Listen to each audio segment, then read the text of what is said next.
제3부 1통 천하, 제13건 천하는 하나 되고 제19장 여부리의 이상한 투자. 이제 진시황제의 탄생에 대해 이야기할 때가 온 것 같다. 전국시대는 치열하고 잔인한 싸움의 연속이긴 하였지만 사회적, 문화적, 사상적인 분야에 있어서는 그다지 삭막하지는 않았다. 살아남기 위해서인지 오히려 더 활기차고 진취적인 면을 보여주었다. 동양 사상의 꽃을 피운 백가쟁명이 바로 그 증거라 할 수 있다. 상업 분야에 있어서도 마찬가지였다. 전국시대로 접어들며 소위 상인이라고 불리는 사람들은 한 곳에 머물며 장사하지 않았다. 오늘날의 무역이라고 할 수 있는 타국 간의 물자, 교류가 그 어느 때보다 활발하게 이루어졌다. 이제 웬만한 상인들은 각국을 넘나들며 대규모 교역을 성사시키는 것이 예사가 되었다.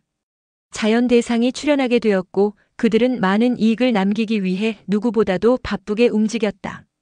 전국시대 말기로 접어들면서 상인들이 가장 많이 모여드는 곳으로는 두 곳이 있다. 하나는 진나라 수도 함양이요. 다른 하나는 조나라 도읍인 한단이었다. 특히 한단은 중원 북방 한복판에 위치해 있어 얼마 전까지 중원 제1도시인 임치성을 능가할 정도로 번창했다. 미녀들이 들끓었고 거리마다 음식점과 술집 간판이 즐비했으며 도시 중심가에 이르면 없는 물건이 없을 정도로 천하물자의 집산지 역할을 담당했다. 진귀한 보물을 구하려면 한단으로 가라. 이런 말이 나돌 정도로 한단성은 어느새 상인들에게 선망과 꿈의 도시가 되었다. BC 261년이면 진소양왕 46년이다. 장평 전투가 일어나기 꼭 1년 전이다. 꿈의 도시 한단 거리에 한 사내가 나타났다. 나이도 젊고 몸집이 컸으며 눈은 부리부리했다. 호복 기사가 되기 위해 한단을 찾아온 젊은이인가? 아니다. 사내의 이름은 여부리.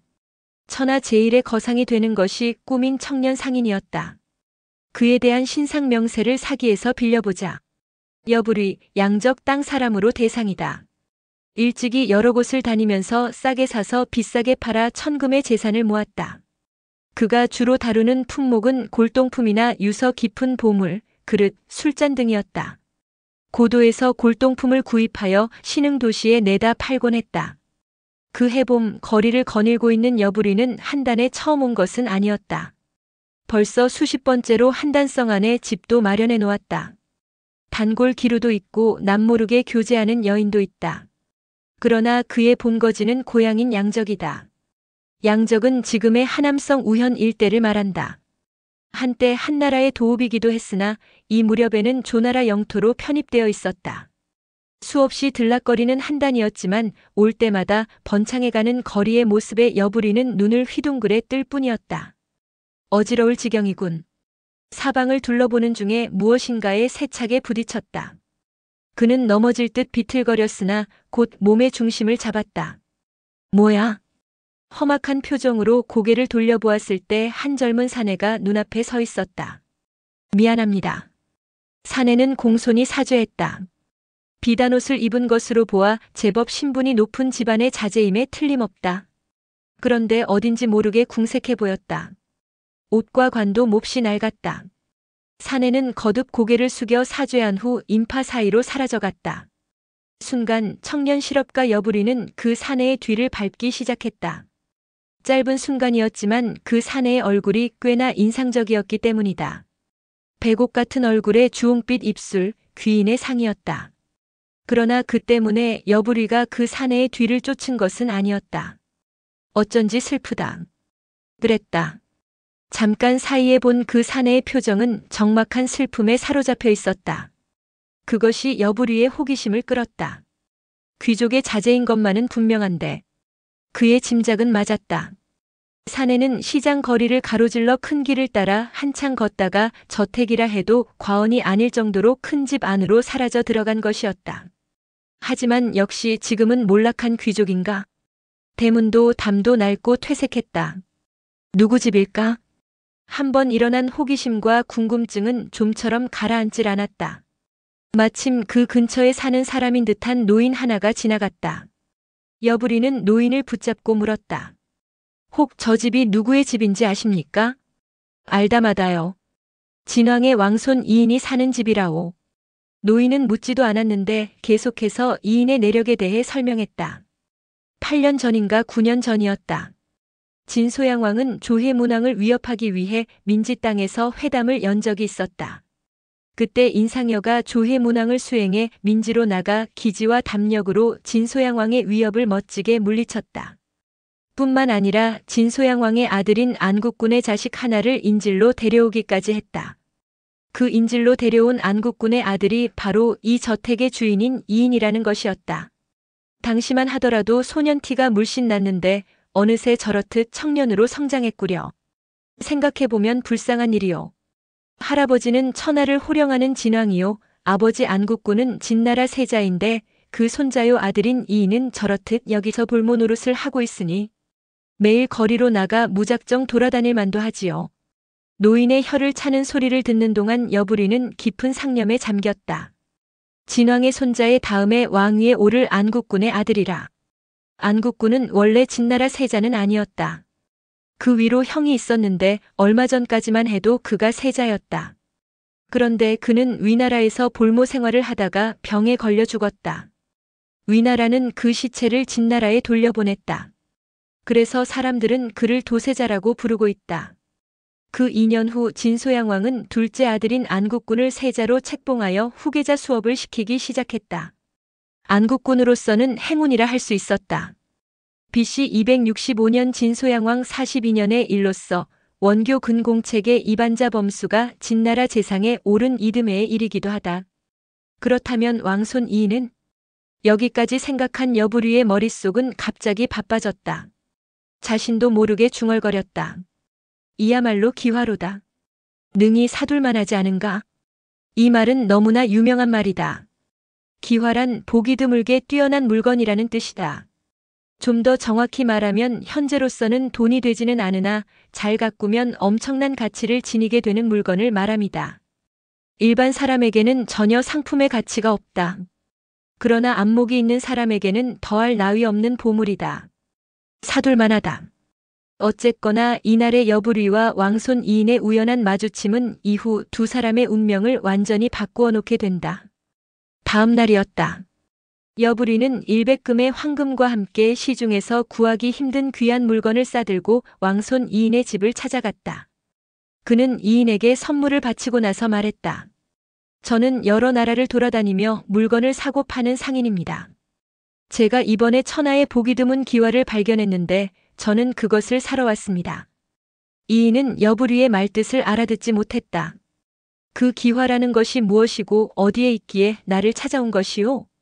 여부리는 빙긋 웃었다. 그 기화는 여기에 있으며 바로 공자이십니다. 무슨 말을 하는지 모르겠구려. 저는 장차 공자의 힘을 빌려 제 집에 천하 사람들이 출입할 수 있는 커다란 대문을 세울 작정입니다. 공자께서는 저를 도와주시겠습니까? 이인은 오랫동안 볼모 생활을 하며 궁핍한 생활을 영위해왔다. 더욱이 진나라와 조나라 관계가 악화되면서 한단에서의 생활은 고달프고 치욕스럽기만 했다. 이런 수모와 모욕에 젖어 있는 이인의 귀에 여부리라는 사내의 입에서 튀어나온 방금 전의 말은 자신을 놀리기 위한 것으로 밖에 해석되지 않았다. 천하 사람이 들락거릴 수 있는 대문 운운하며 자기를 도와달라는 말에 그는 자신도 모르게 언성을 높였다. 여보시오, 여부리라고 했습니까? 당신이 크게 번성하여 나를 도와준다면 모를까, 내가 어찌 당신 집에 큰 대문을 세워줄 수 있겠소? 그대는 불쌍한 이 사람을 조롱하지 마시오. 그러나 여부리는 고개를 세차게 저으며 자신있게 말했다. 공자께서는 제 말을 잘못 알아들으셨습니다. 저의 집은 공자의 집이 커진 후에야만 덩달아 커지게 되어 있습니다.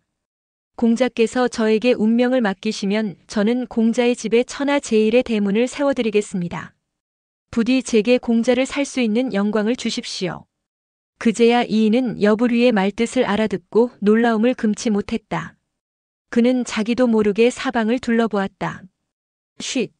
여기는 나를 감시하는 조나라 사람들이 많소. 후일 조용할 때 다시 찾아오시오. 여부리는 이인이 장차의 일에 마음이 있음을 알고 속으로 기뻐하며 황금 100금을 그의 앞에 내밀었다. 이것으로 공자를 감시하고 있는 주변 사람들의 마음을 사십시오. 저는 내일 밤 다시 찾아오겠습니다. 첫날의 대면은 이렇게 끝났다. 집으로 돌아오자 여부리의 아버지가 험악한 표정으로 기다리고 있었다. 금고에 놔두었던 돈 중 100금이 사라진 것을 알았기 때문이었다. 아버지는 대뜸 여부리의 멱살을 틀어잡고 다그쳤다. 이놈 장사한다는 놈이 돈 아까운 줄 모르다니. 대체 100금을 어디다 쓰고 왔느냐? 여부리가 겨우 아버지를 진정시키고는 물었다. 아버지께서는 가축을 길러 내다 팔면 몇 배의 이익을 볼 수 있다고 생각하십니까? 아버지가 대답했다. 그야 10배 정도의 이익을 보겠지. 그렇다면 보화나 진귀한 골동품을 싸게 사서 대도시에 내다 팔면 몇 배의 이익을 봅니까? 적어도 100배의 이익은 봐야 하지 않겠느냐? 여부리가 고개를 끄덕인 후 다시 물었다. 만일 사람 하나를 사서 일국의 왕으로 세운 후 그 나라 재상에 오른다면 그 이익은 얼마나 될 거라고 생각하십니까? 아버지는 주춤하는가 싶더니 곧 대답했다. 그렇게만 된다면야 그 이익은 가히 수를 헤아릴 수 없을 것이다. 이에 여부리가 큰 소리로 말했다. 바로 그것입니다. 저는 방금 전 그렇게 될 만한 사람을 하나 샀습니다. 우리는 이제 조만간 수를 헤아릴 수 없을 정도의 이익을 챙기게 될 것입니다. 다음 날 저녁이었다. 인적이 끊기기를 기다렸다가 여부리는 다시 왕손 이인의 저택으로 갔다. 이인도 여부리가 오기를 기다렸음인지 작은 문을 통해 들어오게 한 후 후원 밀실로 그를 데려갔다. 자리에 앉자마자 낮은 목소리로 물었다. 그대는 무엇으로써 나의 집에 천하제일의 문을 세워주겠다고 장담하는 것이오? 여부리는 하루 종일 그 방법에 대해서 강구했던 터라 주저없이 자신의 포부와 계책을 말하기 시작했다. 사람은 영원히 살 수가 없는 법이지요. 진왕께서도 조만간 세상을 뜨실 날이 올 것이라는 말입니다. 공자께서도 아시다시피 공자의 아버지는 진나라 세자이십니다. 지금의 왕이 돌아가시면 당연한 일이겠지만 공자의 아버지께서 진나라의 왕위에 오르십니다. 그러나 중요한 것은 그것이 아닙니다. 세자 안국군의 부인은 세상에도 잘 알려진 화양 부인이십니다. 그런데 불행하게도 화양 부인에게는 아들이 없다. 반면 측실인 후궁 소생의 아들은 이인을 비롯해 20여 명이나 된다. 왕위에 오르게 되면 후계자를 선정해야 하는데 과연 20여 명의 후궁 소생 중 누구를 세자로 삼을 것인가? 여부리가 착안한 것은 바로 이 점이었다. 후계자를 정함에 있어 가장 영향력을 발휘할 사람은 소생이 보기에 바로 화양 부인이 아닐까 싶습니다. 즉 화양 부인의 양자로 들어가는 사람이 안국군의 뒤를 이을 다음 후계자가 될 것이라는 말씀입니다. 그것이 어쨌다는 것이오? 이인은 아직도 여부리의 말뜻을 알아듣지 못했다. 그러나 여부리는 전혀 초조해하거나 답답해하지 않았다. 오히려 느긋하게 지금의 상황을 즐기고 있는 표정이었다. 제가 공자를 위해 지금부터 할 일이란 다름이 아닙니다. 저는 내일이라도 당장 함양으로 달려가 공자를 화양 부인의 양자가 되게끔 애를 쓸 작정입니다. 만일 그렇게만 되면 공자는 후일 공자의 집에 어찌 천하제일의 대문을 세우지 못하겠습니까? 이인은 비로소 여부리의 말뜻을 알아들었다. 경탄 어린 눈으로 여부리를 바라보던 이인은 그러나 이내 다시 눈빛이 어두워졌다. 그대가 아무리 뛰어난 상인이라 해도 어찌 화양 부인의 마음을 내게로 돌릴 수 있을 것이며 나 또한 볼모의 몸인데 무슨 수로 이 조나라에서 벗어날 수가 있겠소? 그대의 뜻이 크고 좋기는 하나 현실상으로 이루어지기는 어려울 듯 싶소. 여부리는 결연한 표정을 지으며 고개를 저었다. 누구나 할 수 있는 일이라면 그것이 무슨 유능한 상인이겠습니까?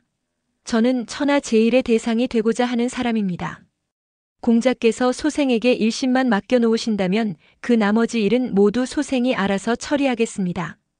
자, 이제 공자께서는 답을 주십시오. 저에게 공자의 앞날을 파시겠습니까? 아니면 그만두시겠습니까? 이인은 잠시 침묵했다.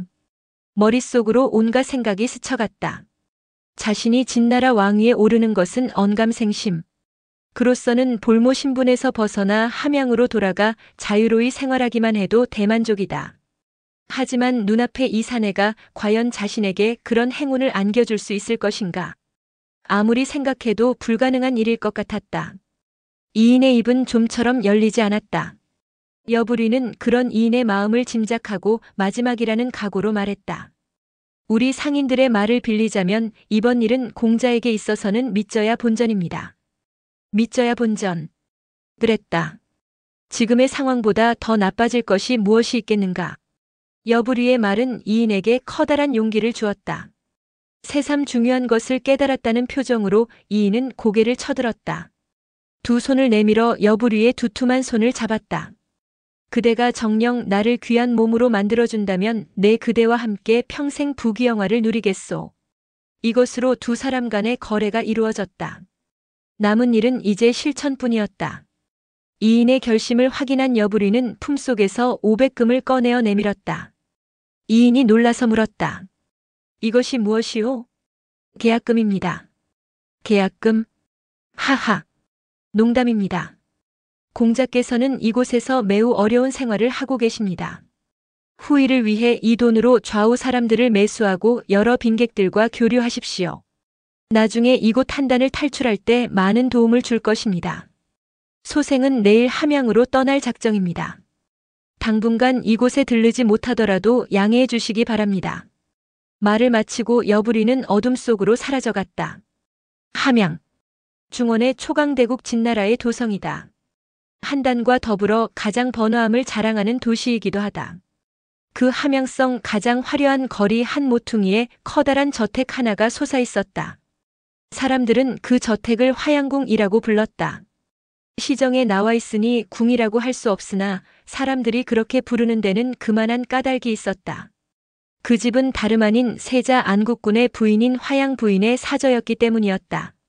화양 부인은 초나라 태생의 여인이다. 처음에는 주목을 받지 못했다. 그러던 것이 도세자가 죽고 둘째인 안국군이 세자로 책봉되면서 일약 화양 부인까지 세간의 관심을 받게 되었다. 다음 대의 왕후. 더욱이 안국군과 화양 부인의 금슬은 원앙새도 부러워할 정도로 좋다고 했다.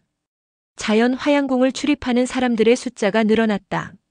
미리 줄을 대기 위해서였다. 화양 부인은 안국군이 세자로 책봉된 후로 궁으로 들어갔기 때문에 실제로 화양궁에는 거처하지 않았다. 대신 그 언니가 화양궁의 관리를 맡았다. 어느 날 한 사내가 화양궁 대문 앞에 수레를 멈췄다. 여부리였다. 여기서부터 시작인가? 그는 중얼거린 후 과감하게 대문을 두드렸다. 문지기가 나와 고개를 내밀었다. 누구시오? 한단에서 온 사람입니다. 왕손 이인 공자의 심부름으로 왔습지요. 여부리 명자는 곧 화양 부인의 언니에게로 전해졌다. 명자란 오늘날의 명함. 그녀는 고개를 갸웃거렸다. 이인 공자가 웬일로 내게 사람을 보냈을까? 한단에서 지내던 중 우연히 진귀한 폐물을 구했는데 마님과 화양 부인이 생각나서 아는 상인을 통해 보내왔다고 합니다. 그래. 일단 그 물건을 보자. 화양궁 사인은 여부리가 가져온 폐물함을 화양 부인의 언니에게 바쳤다. 함뚜껑을 열어보는 순간 화양 부인의 언니는 입을 쩍 벌렸다. 지금까지 한 번도 구경해 본 적이 없는 옥 목걸이와 귀걸이 한 쌍이 들어있었기 때문이었다. 그녀는 기쁨을 감추지 못하고 사인에게 물었다. 이인 공자는 한단에서 고생하며 지내는 걸로 알고 있는데 그렇지가 않은 모양이로구나. 이인 공자가 보냈다는 여부리라는 상인은 지금 어디 있느냐? 대문 밖에서 기다리고 있습니다. 화양 부인께도 전할 폐물이 있는데 그것은 마님을 뵙고 직접 드리겠다고 합니다. 어서 안으로 불러들여라. 이윽고 여부리가 들어와 화양 부인의 언니와 마주 앉았다. 그녀가 먼저 물었다. 이인 공자가 보내준 물건은 잘 받아보았소. 그래, 이인 공자는 한단에서 잘 지내고 있소? 이 순간을 기다리고 있던 여부리였다. 한껏 정중하게 대답한다. 볼모로서 타국에 계시는 몸이 어찌 편할 리 있겠습니까? 더욱이 근자에는 진나라와 조나라 사이가 나빠지는 바람에 생명의 위협까지 받고 있는 실정입니다. 다행히 조나라 신료들과 백성들이 한결같이 공자를 두둔하는 바람에 죽음만은 면했습니다만 여전히 위급지경에 처해 있습니다. 그런 처지인데 무슨 경황이 있다고 이런 폐물을 보낸 것이오? 이인 공자는 한단에서도 소문이 나 있을 정도로 효성이 지극하신 분입니다. 식사 때가 되면 먼저 안국군과 화양 부인을 생각하며 아버지 어머니도 식사를 하실까? 라고 기도한 후 젓가락을 들 정도입니다. 뿐만 아니라 매월 초하룻날과 보름날이면 반드시 목욕 재개한 후 향을 사르며 부모님의 만수무강을 축원합니다. 이런 소문이 퍼지면서 한단성 일대의 어진 선비와 백성들은 이인 공자를 극진히 존경하게 되었습니다. 또한 돈 많은 상인들은 기회가 닿는 대로 온갖 진귀한 물건을 갖다 바칠 정도이지요. 그런데도 이인 공자께서는 그 물건을 하나도 쓰지 않고 모아두었다가 가난한 이웃들에게 나눠주곤 하십니다. 그런 중에 이번에 한 부자가 진귀한 폐물을 구했다며 공자께 바쳤는데 공자는 친어머니나 다름없는 화양 부인이 생각나신다며 이렇듯 저를 보내 화양 부인과 마님께 물건을 보내신 것입니다. 여부리의 말을 들은 화양 부인의 언니는 감격했다. 이인 공자가 내 동생을 그렇듯 아끼고 생각하고 있는 줄은 정말 몰랐소. 내 어찌 궁으로 들어가 화양 부인에게 그 마음을 전달하지 않으리오. 이튿날 그녀는 궁으로 들어가 이인이 보내온 폐물함을 화양 부인에게 바쳤다. 전날 여부리에게서 들은 말도 그대로 전했다. 폐물함 속에는 한단에서만 구할 수 있는 옥 세공품이 가득 들어 있었다. 화양 부인의 입이 크게 벌어졌다. 왕손 이인이 이렇듯 나를 생각할 줄이야. 참으로 갸륵하고 고마운 마음씨로다. 그날 이후로 여부리는 수시로 화양궁을 들락거리며 화양 부인 언니의 마음을 한껏 사로잡았다. 그녀로부터 진나라 조정의 고관대작들을 소개받아 교류하기도 했다. 그러던 어느 날 여부리는 제2차 공작에 돌입했다. 화양궁을 방문하여 환담을 나누는 중에 지나가는 말투로 중얼거렸다. 제가 듣기로 미모로 남편을 섬기는 여인은 미모가 쓰러지면 남편으로부터 사랑을 잃는다고 하였습니다. 화양 부인께서도 이에 대한 대비를 해두셔야 하지 않겠습니까? 그것이 무슨 말이오? 별 의미는 아닙니다. 소생은 그저 화양 부인의 슬하에 자식이 없어 후일 외로움에 처하지는 않을까 걱정이 되어 해본 소리입니다. 화양 부인의 언니가 생각해보니 별게 아닌 게 아니었다. 그대의 말이 옳소.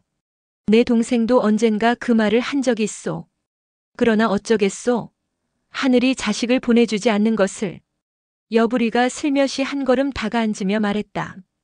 어찌 꼭 친절해야 자식이겠습니까? 소생이 알기로 안국군에게는 후궁 소생의 아들이 20여 명이 있다고 하는데 그중 가장 효성이 지극한 아들을 골라 화양 부인의 양자로 삼으면 그것이 곧 아들이 아니겠습니까? 더욱이 언젠가는 그 아들이 진나라 왕위에 오를 것이니 그리 되면 화양 부인은 태우로서 조금도 세도를 잃지 않을 것입니다.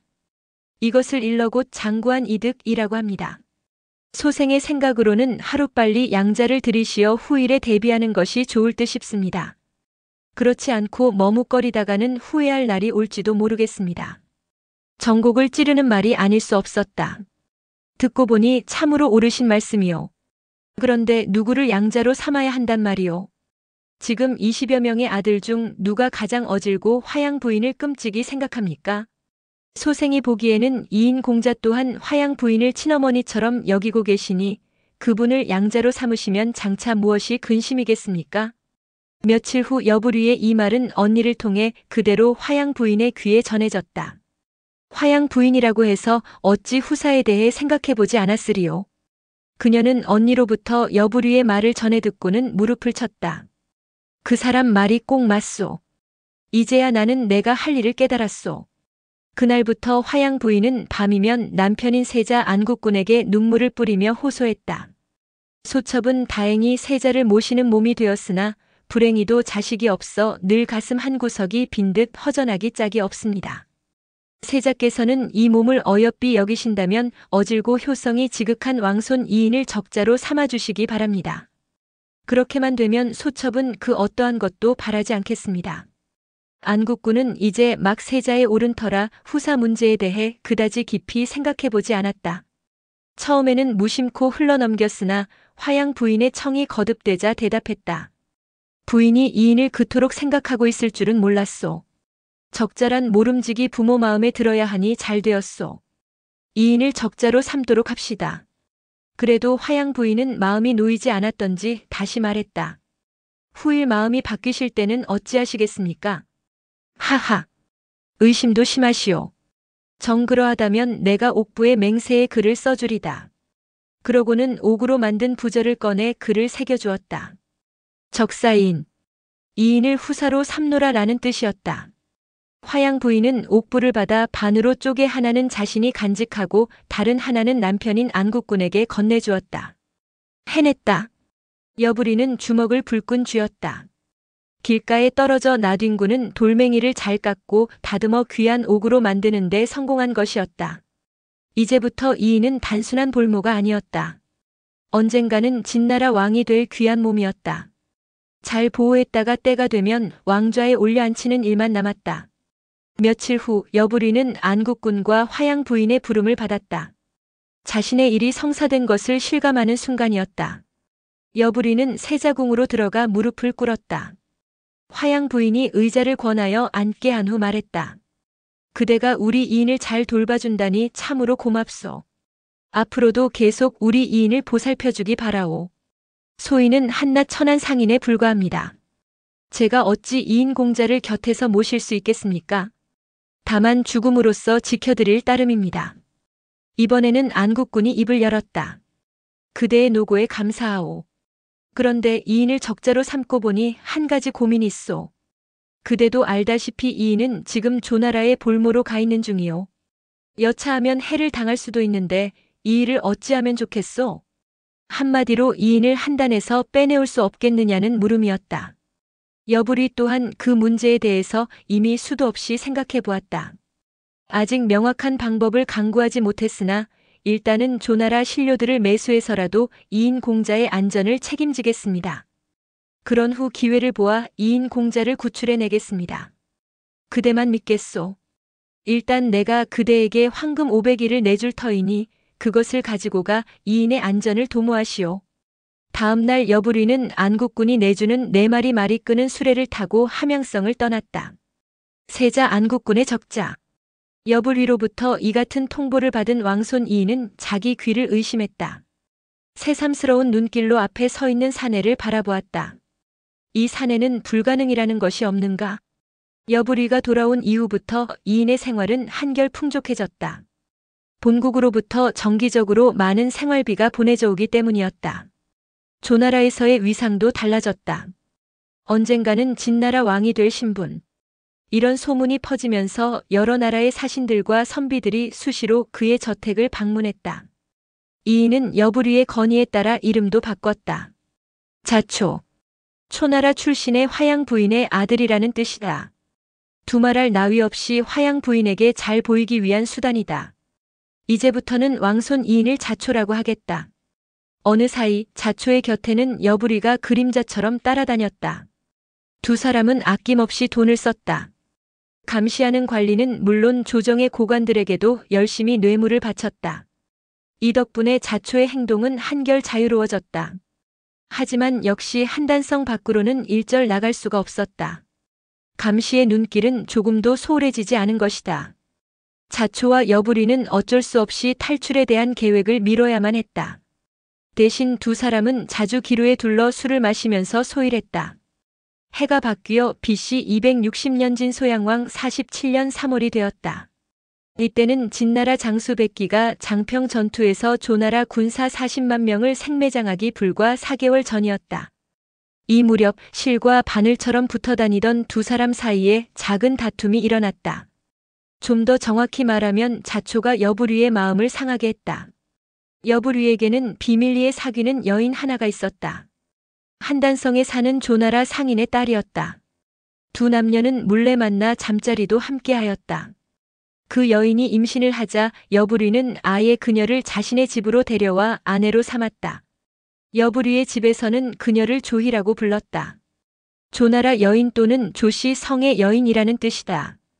본래 희는 주왕실의 성이었으나 이 무렵에는 여자라는 보통 명사로 사용되기 시작했다.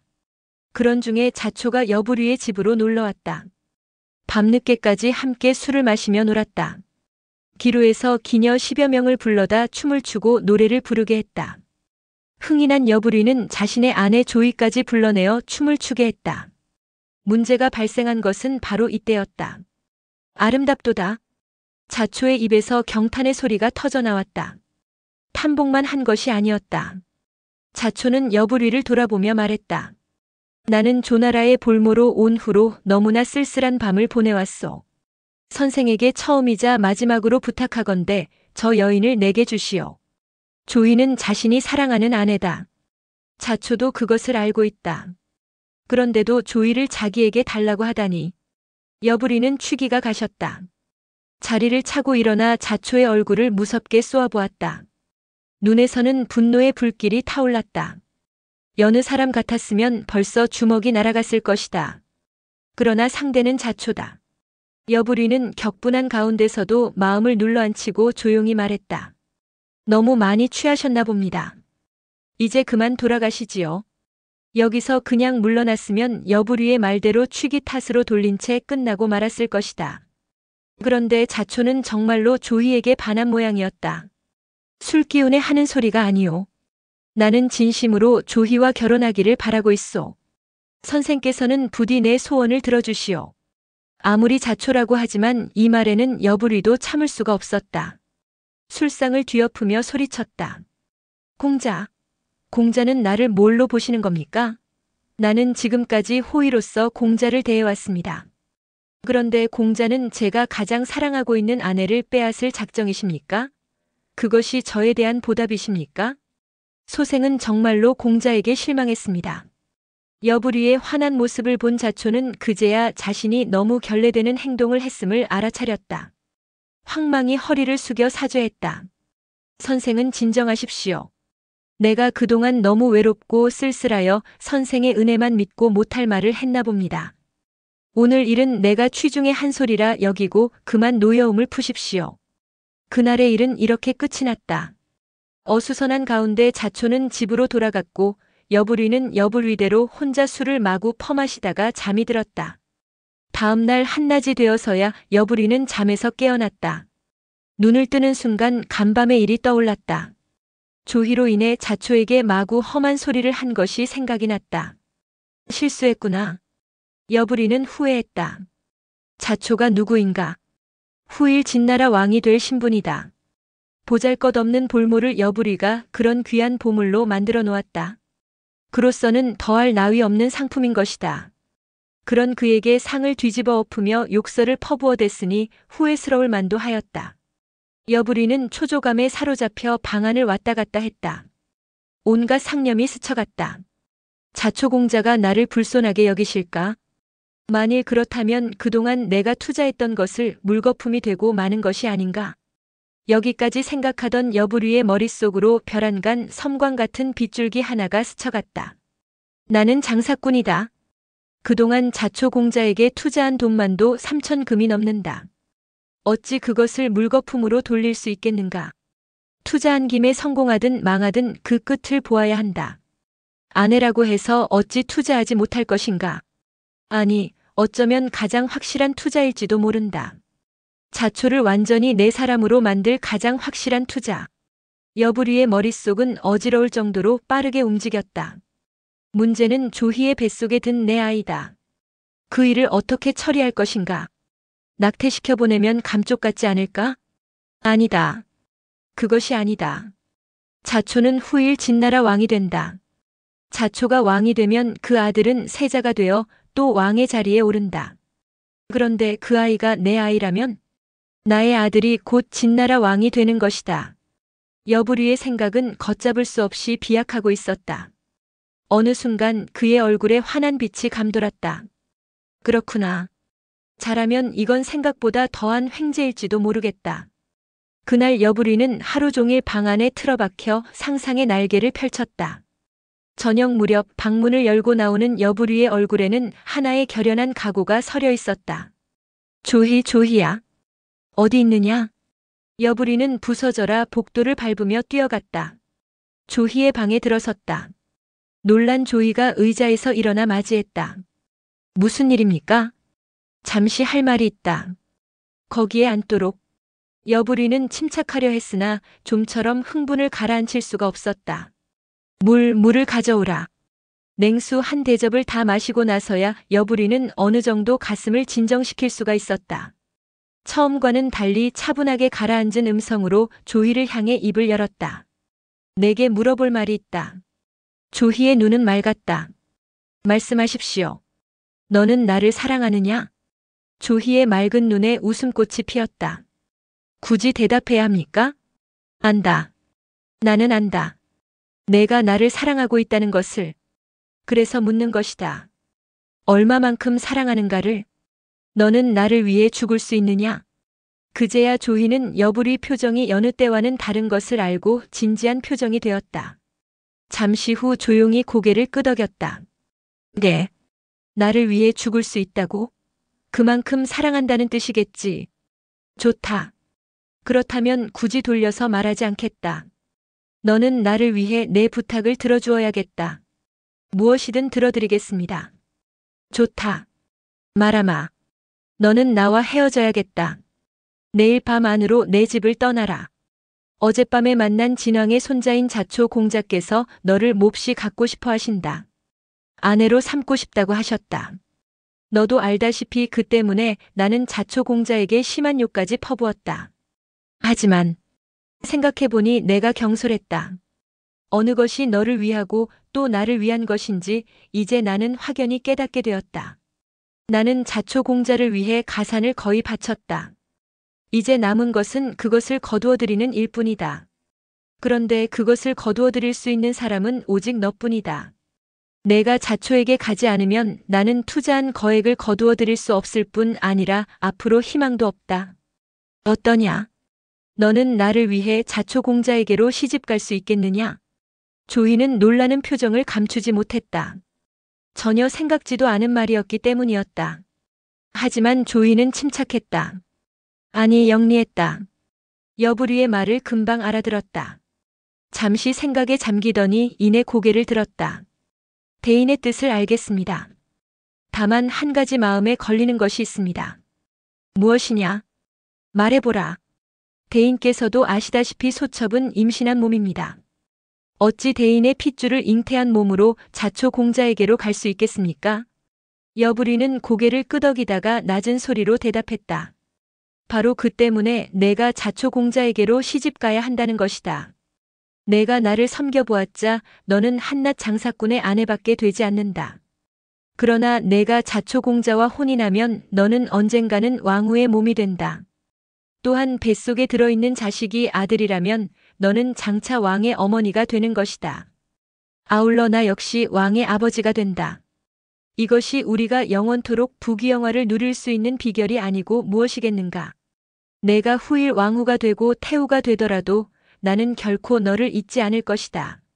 너는 나의 이 마음을 알겠느냐? 비로소 조희는 여불이가 꿈꾸는 것이 무엇인지를 짐작했다. 맑은 눈에 이슬을 머금으며 대답했다. 소첩이 어찌 대인의 마음을 알지 못하겠습니까? 저는 대인의 뜻에 따르겠습니다. 여불이의 커다란 손이 조희의 작은 어깨를 감쌌다. 고맙구나. 후일 진나라를 얻으면 우리는 다시 부부가 되어 함께 영화를 누리도록 하자. 그때까지는 결코 뱃속에 든 아이에 대해 절대로 말해서는 안 된다.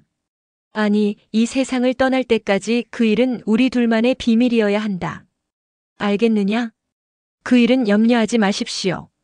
여불이와 조희는 자리에서 일어나 서로 절을 올렸다. 무엇을 위한 절인지는 두 사람 다 말하지 않았다. 절을 마친 두 사람은 함께 침상으로 올라갔다. 그렇게 그날 밤은 깊어갔다.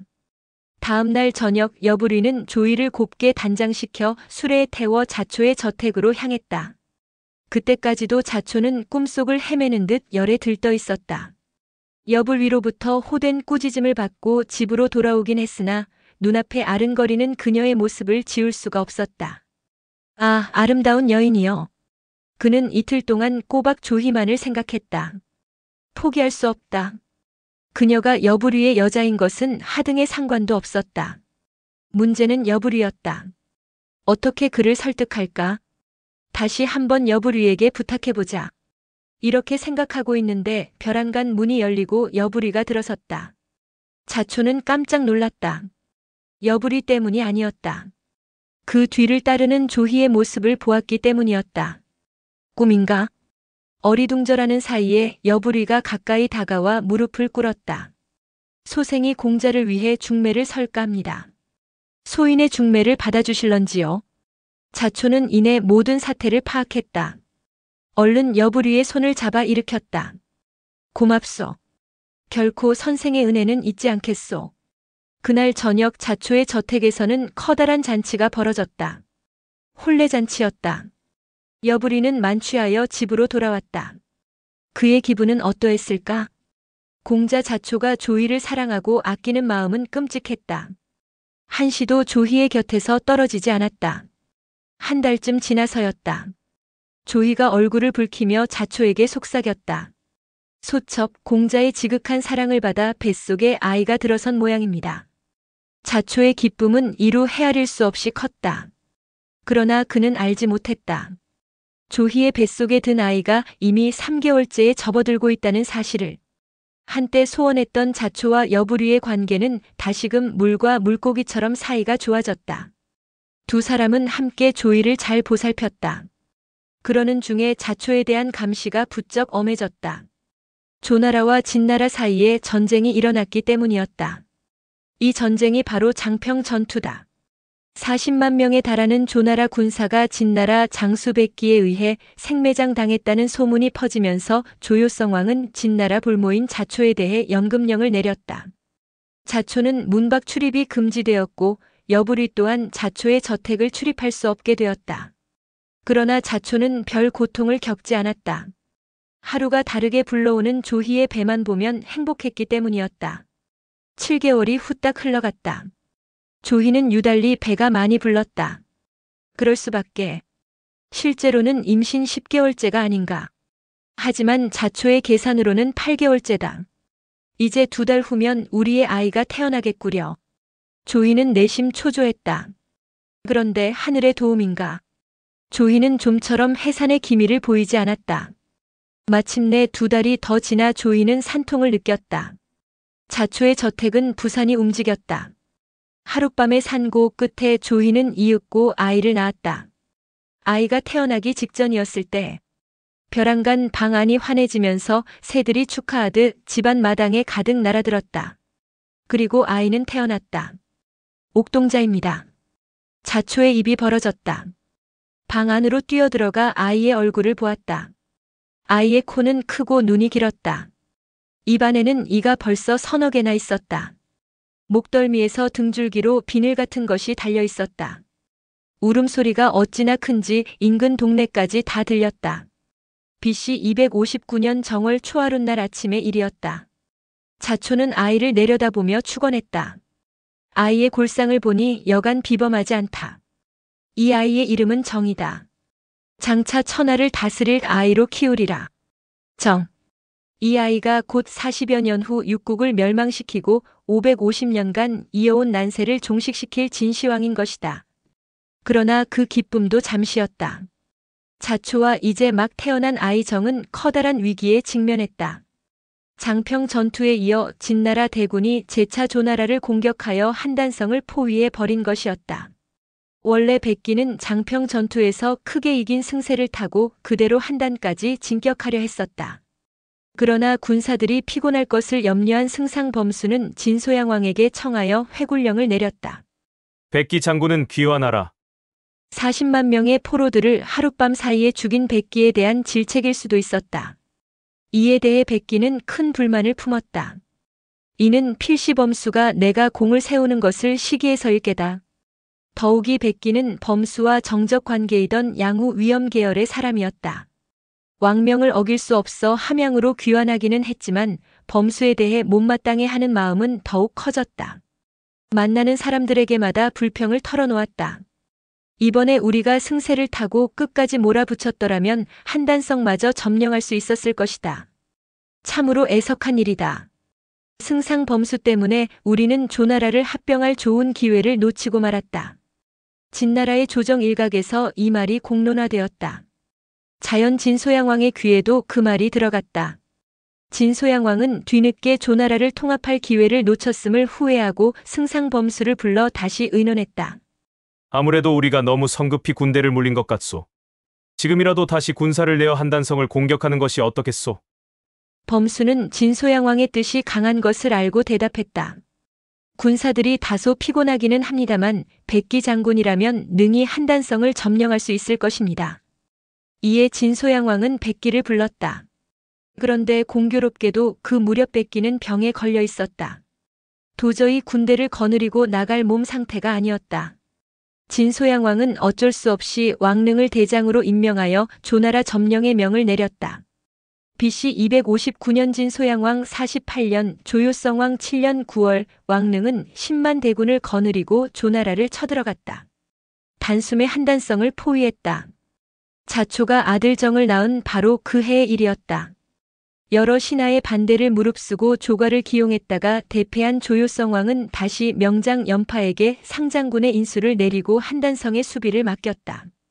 45만 명이라는 대군을 한꺼번에 잃은 조나라는 군사가 별로 많지 않았다.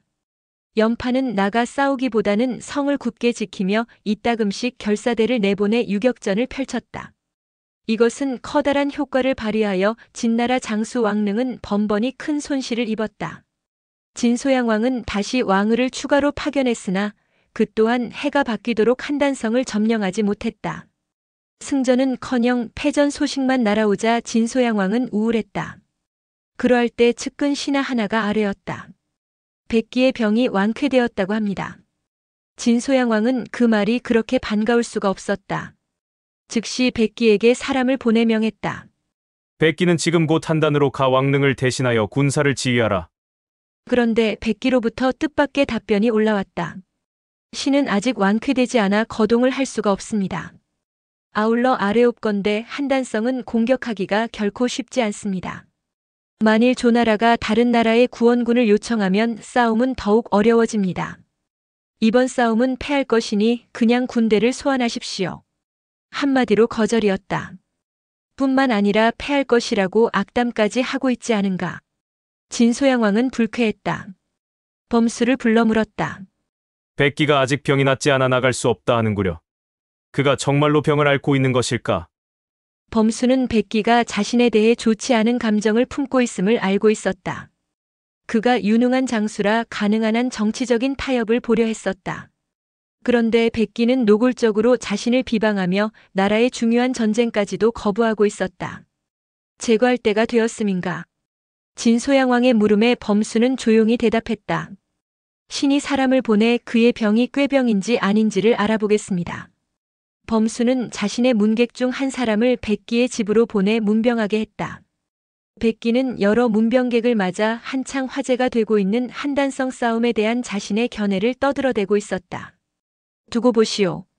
우리나라는 결코 한단성을 점령하지 못할 것이오. 지난해 장평 전투 직후에야말로 한단을 칠 절호의 기회였단 말이오. 왕께서는 범수의 말만 듣다가 이제야 군대를 내었으니 어찌 성공할 수 있으리오. 그대들은 내 말이 틀리는지 맞는지 조만간 알게 될 것이오. 이 말은 즉각 범수의 귀에 전해졌고 이어 진소양 왕에게까지 보고되었다. 백기의 병은 꾀병이었습니다. 지금이라도 그에게 대장 인수를 내리고 한단으로 나가 싸우게 하십시오. 진소양 왕은 크게 노했다. 백기가 어찌 과인을 속일 수 있단 말인가? 사사로운 감정으로 나라 일을 소홀히 하는 자는 용서할 수 없다. 백기의 모든 관직을 삭탈하고 졸병으로 강등하여 은밀당으로 추방하라. 이리하여 당대 최고의 명장 백기는 졸지에 졸병 신세가 되어 함양에서 추방되고 말았다. 백기는 허망했다. 아니 억울했다. 함양 서문을 나와 십리쯤 떨어진 두우라는 정자 앞에 이르렀을 때였다. 자신도 모르게 사람들을 향해 원망하는 탄식을 내질렀다. 내가 무슨 죄가 있는가? 나는 진나라를 위해 목숨 걸고 싸워 지금까지 70여 개 성을 함락시키고 100만 명에 가까운 적군을 죽였다. 그 결과가 이것인가? 나는 억울하다. 그런데 이것이 그의 목숨을 재촉하는 말이 될 줄이야. 백기가 떠나는 것을 감시하기 위해 따라온 관리 하나가 그 말을 들었다. 그 길로 궁으로 돌아가 백기의 원망하는 말을 진소양 왕에게 그대로 고해 바쳤다. 진소양 왕은 더욱 분노했다. 허리춤에 찼던 칼을 뽑아 관리에게 내리며 명했다. 백기는 참으로 무엄한 자로구나. 너는 속히 뒤쫓아가서 백기에게 이 칼을 전하. 칼을 내림은 곧 자결하라는 뜻이다.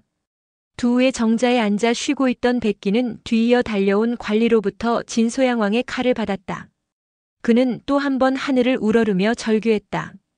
아, 내가 하늘에 무슨 죄를 지었기에 이 지경에 이르렀단 말인가? 한참을 그렇게 서 있던 백기의 뇌리에 문득 한 기억이 떠올랐다. 3년 전 장평 전투 직후 45만 명의 포로를 생매장시키던 바로 그때의 일이었다. 순간 그는 다시 하늘을 향해 외쳤다. 나는 죽어 마땅하다.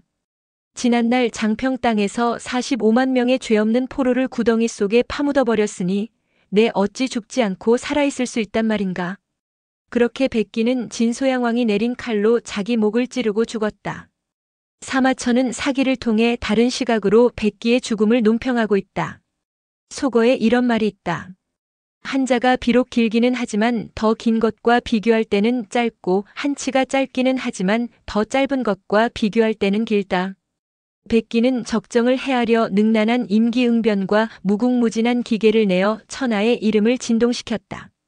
그러나 응후 범수와의 사이에 틈이 생긴 것을 극복하지 못하고 자신의 환란을 구제하지 못하였다. 백기가 비록 무적 군단을 이끈 명장이라고는 하지만 천하대세를 머릿속에 꿰뚫고 있는 범수의 능력에 비해서는 다소 모자람이 있다. 그런 범수와 다툼을 벌인 것은 백기의 실수다. 라고 사마천은 말하고 있는 것이다. 이 세상에 절대적인 것은 없다라는 세상 사람들에 대한 일침이기도 하다. 다분히 고의적인 백기의 출전 명령 거부에 진소양 왕은 오기가 뻗쳤다. 백기가 아니면 우리 진나라에 장수가 없다더냐. 나는 기필코 한단성을 함락시키고야 말겠다. 이렇게 각오한 그는 정한평에게 군사 5만 명을 더 내주어 왕을을 돕게 했다. 정한평은 지난날 범수를 도와준 바 있는 범수의 의제다.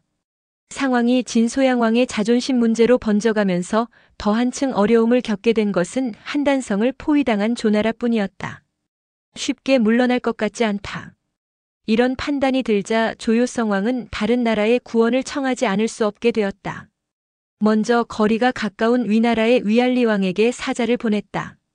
위알리 왕은 진나라가 조나라를 함락하면 위나라마저 위협당할 것을 염려하여 원병 파병을 승낙했다. 장수 진비는 10만 대군을 거느리고 나가 한단성을 구원하라. 그러나 위나라 군사만으로는 막강한 진군을 격퇴하기가 어려웠다. 조효성 왕은 초나라에도 도움을 청하기로 결심하고 당시 천하 사람들에게 명망을 떨치고 있는 평원군을 불러 부탁했다. 지금 위군 장수 진비가 우리를 구원하기 위해 달려오고 있소. 하지만 그들만으로는 진군을 물리치기가 어렵소. 초나라 군대가 도와주면 좋으련만 그대도 알다시피 초나라는 진나라와 동맹을 맺은 사이요. 바라건대 그대가 초나라로 가 초왕을 설득해 주시오. 평원군은 나라가 위기에 처했음을 알고 기꺼이 사신으로 갈 것을 승낙했다. 그날로 초나라로 떠날 준비를 갖췄다. 그런데 이 과정에서 재미난 일화가 전해오고 있다. 그 무렵 평원군의 객사에는 3,000명에 가까운 문객이 머물러 있었다. 평원군은 그들 중에서 문무를 겸비한 자 20명만 뽑아 데려가기로 했다. 그들을 한자리에 불러 모아 수행할 사람을 선발했다. 그런데 막상 문무겸전에 인재 20명을 뽑으려 하니 의외로 맞춤한 사람이 많지 않았다. 문이 능하면 무가 모자랐고 무가 넘치면 문이 부족했다. 결국 19명밖에 골라내지 못했다. 평원군은 자신도 모르게 탄식했다. 10수년 동안 선비들을 모아 양성했는데 겨우 이것뿐인가? 참으로 어렵고 어려운 일이다. 그때 맨 말단에 서 있던 선비 하나가 앞으로 나서며 말했다. 제가 남은 한 자리를 채우면 안 되겠습니까? 처음 보는 얼굴이었다. 평원군이 물었다. 선생은 이름이 어떻게 되시오? 소생은 모수라고 합니다. 위나라 대량 태생이지요. 이곳에 머문 지는 얼마나 됐습니까? 오늘로 3년이 됩니다. 평원군이 웃으며 말했다. 대저 유능한 인재는 주머니 안에 들어있는 송곳과도 같아서 반드시 그 끝을 드러내 보이게 마련입니다. 그런데 선생은 3년이나 나의 문화에 있으면서 이름자 한 번 들어본 일이 없으니 이는 곧 선생에게 아무런 재능이 없다는 것을 말합니다. 그냥 여기에 계시는 것이 좋겠습니다. 모수도 지지 않고 말했다. 저는 지금까지 대군의 주머니 속에 들어간 적이 없습니다. 그러므로 끝을 보일 기회가 없었습니다. 진작에 저를 주머니 속에 넣어두셨더라면 끝은 물론이요. 자루까지 내보였을 것입니다. 바라건대 대군께서는 오늘 저를 주머니 속에 집어넣어 주십시오. 모수의 호언장담에 옆에 있던 문객들은 한바탕 웃음을 터뜨렸다. 그러나 평원군은 그 말에서 예사롭지 않음을 느꼈음인지 모수의 동행을 허락했다. 모수 자기 자신을 추천하다. 모수자천. 이 말은 이렇게 해서 생겨났다. 평원군과 문객 20명은 초나라를 향해 떠났다. 초나라 수도 진현에 당도한 평원군 일행은 곧 초고열왕을 아련하고 찾아온 용건을 말했다. 그러나 초고열왕은 조나라에 대해 좋은 인상을 갖고 있지 않았다. 일찍이 그의 할아버지 초회왕이 진나라에 감금되었다가 조나라로 탈출한 적이 있었는데 그때 조나라는 초회왕의 망명을 거절했었다. 이후로 조나라와 초나라는 사이가 좋지 않았다. 더욱이 지금 초나라는 진나라와 화평 조약을 맺고 있는 상태였다. 그러니 쉽게 구원군을 파견할 리 없었다. 평원군이 데리고 온 문객들을 앞세워 서너 시간을 설득했으나 초고열왕은 아무런 답도 내리지 않았다. 그렇게 반나절이 흘렀을 때였다. 초조해진 19명의 문객들이 모수를 돌아보며 속삭였다. 그대가 한번 당상으로 올라가 초왕을 설득해 보시오. 좋습니다. 모수는 기다렸다는 듯이 앞으로 나섰다. 그는 계단을 오른 후에 왼손으로는 칼집을 쥐고 오른손으로는 칼자루를 잡고는 초고열왕 앞에 앉아있는 평원군을 질책했다. 평원군께서는 참으로 한심하십니다. 두어 마디면 끝날 일을 어찌 해가 중천에 뜨도록 해결을 보지 못하십니까? 모수의 이런 행동에 놀란 것은 초고열왕이었다. 초고열왕은 평원군에게 물었다. 저 사람은 누구요? 신의 문객인 모수라는 사람입니다. 초고열왕은 언성을 높이며 꾸짖었다. 무엄하다. 내가 그대의 주인과 얘기를 나누고 있는데 어찌 함부로 끼어드는 것인가? 당장 당하로 내려가지 못할까? 모수의 표정이 험악하게 바뀌었다. 금방이라도 칼을 빼어들 기세로 반문했다. 왕께서는 지금 무엇을 믿고 저를 꾸짖으시는 겁니까? 초나라 군사들을 믿어서입니까? 그렇다면 왕께서는 잘못 생각하셨습니다. 저는 지금 왕의 10걸음 안에 서 있습니다. 모수의 이러한 행동에 초고열왕은 움찔했다. 겁을 먹었음인가? 방금 전과 달리 어조를 낮추며 다시 말했다. 그대는 내게 무슨 할 말이 있는가? 이에 모수는 변함없이 늠름한 태도로 일장연설을 토하기 시작했다. 신이 알기로 초나라는 영토가 사방 5천리요, 병기를 가진 자가 100만 명이 넘는다고 들었습니다. 이 정도의 영토와 군사력이라면 천하에 대적할 나라가 없습니다. 그런데 그동안 초나라는 어떠했습니까? 1년이 멀다 않고 진나라에 패하기만 했습니다. 심지어 초회왕은 함양에 감금되어 목숨까지 빼앗겼습니다. 이보다 더한 치욕이 어디 있습니까? 그런데도 초나라는 진나라의 신하 노릇만 하고 있습니다. 이에 반해 조나라는 어떻습니까? 백기에게 45만 명의 군사를 잃었어도 조금도 위축됨 없이 당당히 진나라와 맞서 싸우고 있습니다. 오늘날 초나라가 살고 조나라가 사는 길은 무엇이라고 생각하십니까? 그것은 오로지 초나라와 조나라가 힘을 합해 진나라를 격퇴시키는 길뿐입니다. 우리 주인께서 지금 왕께 아뢰고자 하는 것은 초나라를 위한 일이지 결코 조나라만을 위해서가 아닙니다. 이래도 왕께서는 저를 꾸짖으시겠습니까? 모수의 웅변을 들은 초고열왕은 부끄러움을 금할 수 없었다. 자신도 모르게 자리에서 일어나며 말했다. 선생의 말이 맞소. 우리 초나라는 군대를 내어 한단성을 구원하겠소? 실로 눈 깜짝할 사이에 내려진 결정이었다. 초고열왕은 영윤인 춘신군 황허를 불러 명했다. 경은 군사 8만을 거느리고 가 조나라를 도와주시오. 이리하여 평원군은 자신의 임무를 완수하고 한단으로 돌아올 수 있게 되었다.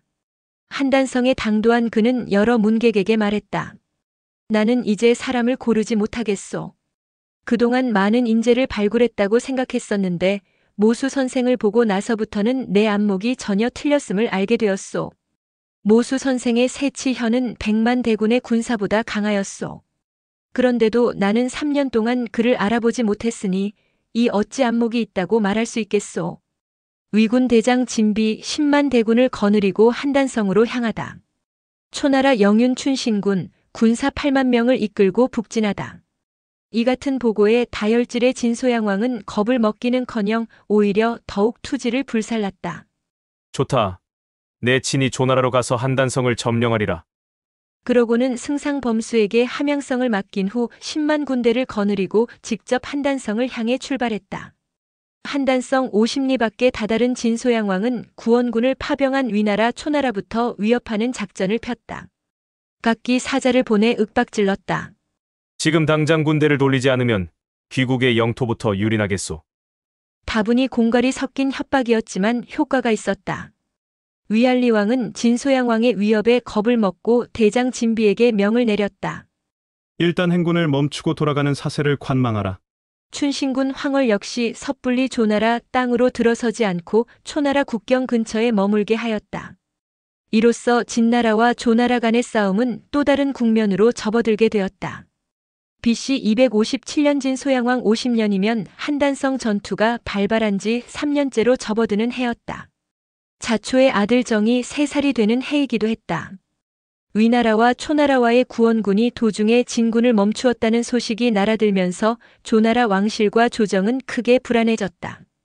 그러나 누구보다도 가장 큰 공포에 시달리는 사람은 한단성의 볼모로 끌려와 있는 진나라 왕손 자초였다. 언제 조효성왕의 입에서 죽여라 라는 명이 떨어질지 몰랐기 때문이었다. 여불이 또한 극심한 초조감에 사로잡혔다. 거금을 투자한 마당에 자초가 죽으면 나는 망한다. 하루하루 피말리는 나날을 보내던 여부리는 마침내 결단을 내렸다. 탈출. 성문만 빠져나가면 된다. 성 밖에는 진왕의 군대가 와 있질 않은가. 여부리는 본격적으로 행동을 개시했다. 자초를 찾아가 자신의 결심을 밝혔다. 진나라 군사들의 공격이 심해질수록 공자께서는 위태롭습니다. 조만간 성 밖으로 탈출시킬 터이니 공자께서는 만반의 준비를 갖추고 계십시오. 자초는 두려움에 질려 여부리의 손을 움켜잡았다. 선생만 믿소. 다음으로 여부리는 한단성 남문을 지키는 장수를 찾아갔다. 평소 잘 알고 지내는 편장급의 장수였다. 대뜸 황금 300근을 내놓고 말했다. 나는 원래 양적 사람이오. 그런데 장사 때문에 한단에 와 있다가 오도 가도 못하는 신세가 되고 말았소. 내가 지금 급히 고향으로 돌아가야 할 일이 생겨서 그러오. 장군께서는 특별히 아량을 베푸시어 나와 내 가족을 성문 밖으로 내보내 주시오. 신분이 확실한 데다가 평소 여러 가지 신세를 져왔기 때문에 그 장수는 두말 없이 그렇게 해주겠노라고 승낙했다. 여부리는 또 공손건을 찾아갔다. 공손건은 자초의 감시를 맡은 조나라 왕족이었다. 자초의 집을 들락거리는 동안 여부리는 공손건과도 막역지간이 되었다. 역시 황금 300근을 뇌물로 바치며 부탁했다. 아무래도 여기서는 불안에 견딜 수가 없습니다. 가족을 데리고 고향인 양적으로 가려 합니다. 청컨대 공자께서는 남문을 지키는 장수에게 우리 식구가 나갈 수 있게끔 성문을 열어주라고 말씀해 주십시오. 공손건은 많은 사람들로부터 그러한 부탁을 받고 있는 터였다. 이럴 때 한몫 챙기는 것은 고위직에 있는 사람들의 관행이기도 했다. 여 대인께서 부탁하는 일인데 내가 아니 들어줄 수 없지요. 이런 식으로 여부리는 주변의 모든 사람을 매수한 후 탈출하기로 정해놓은 날이 오기만을 기다렸다. 이윽고 성문을 열어주기로 약속한 날이 되었다. 여부리는 자초에게 가서 귀띔해 주었다. 날이 저물거든 집을 빠져나와 우리 아버지에게로 가십시오. 집에서 일하는 사람들에게는 적당히 둘러대십시오. 자초는 불안감을 감추지 못했다.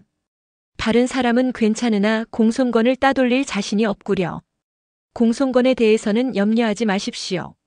제가 다 조치를 취해놓겠습니다. 자초와 헤어진 여부리는 곧장 공손건의 처소로 향했다. 미리 시종들에게 돈을 주어 술과 음식을 준비시켜 놓았다. 이제 오늘 밤이면 저는 한단성을 떠납니다. 그동안 공자에게 많은 신세를 졌습니다. 작별 인사 겸 은혜에 보답고자 술과 음식을 마련해 왔습니다. 변변치 않지만 많이 드시기 바랍니다. 때 아니게 공손건의 처소에는 술잔치가 벌어졌다. 여부리는 연신 공손건에게 술잔을 건넸다. 공손건은 주는 대로 받아 마시다가 급기야 대취하여 자리에 골아 떨어졌다. 한밤중이 되었다. 사위는 고요했다. 지금쯤이면 왕손께서 나의 집에 당도해 계시겠지. 여부리는 슬그머니 자리에서 일어나 공손건의 처소를 빠져나왔다. 처소를 지키고 있던 관리들도 대개는 술에 취해 벽에 기대어 자고 있거나 아직까지 술을 마시고 있었다. 밤길을 걸어 집으로 돌아오니 과연 자초는 처소를 빠져나와 여부리의 집에 와 있었다. 그런데 이상했다. 조희와 아들 정이 보이질 않는 것이었다. 여부리는 놀라서 물었다. 어찌된 일입니까? 자초가 얼굴을 일그러뜨리며 대답했다. 집을 나오려는데 갑자기 조이가 토사광난에 걸려 도저히 움직일 수가 없었소. 그래서 조대인에게 조희와 아들을 맡겨놓고 나만 혼자 이곳으로 온 것이오. 조대인이란 조희의 친정아버지를 말한다. 아, 여부리는 낙심했다. 조희라면 자신이 사랑하는 여인이요. 그 아들 정 또한 실제로는 자신의 자식이 아닌가. 그것이 아니더라도 조희와 정은 훗날에 대비한 또 하나의 귀중한 기화였다. 그 기화를 졸지에 잃어버리게 되었으니 여불위로서는 예상치 못한 손실이 아닐 수 없었다. 하지만 어쩌냐. 지금 당장은 눈앞에 있는 자초를 탈출시키는 것이 급선무였다. 이것도 하늘의 뜻인가요? 어쩔 수 없군요. 우리끼리라도 떠납시다. 조희와 정은 조대인이 알아서 잘 보호하겠지요. 여부리는 지체하지 않고 식구들을 데리고 남문으로 향했다. 이때 자초는 여부리의 간호로 변장한 뒤였다. 한단성 남문을 지키고 있던 수문장은 여불위로부터 뇌물을 받은 데다가 성문 책임자인 공손권의 명령을 받은 터라 아무 의심 없이 성문을 열어주었다. 그 안에 진나라 왕손 자초가 끼어 있을 줄은 꿈에도 생각지 못했다. 고맙소. 다음에 오면 내가 거하게 술 한 잔 받아들이지요. 여부리는 수문장에게 인사하는 여유를 부려가며 성문을 완전히 빠져나왔다. 이때 진군 장수 왕을의 영체는 한단성 서쪽 교회에 세워져 있었다.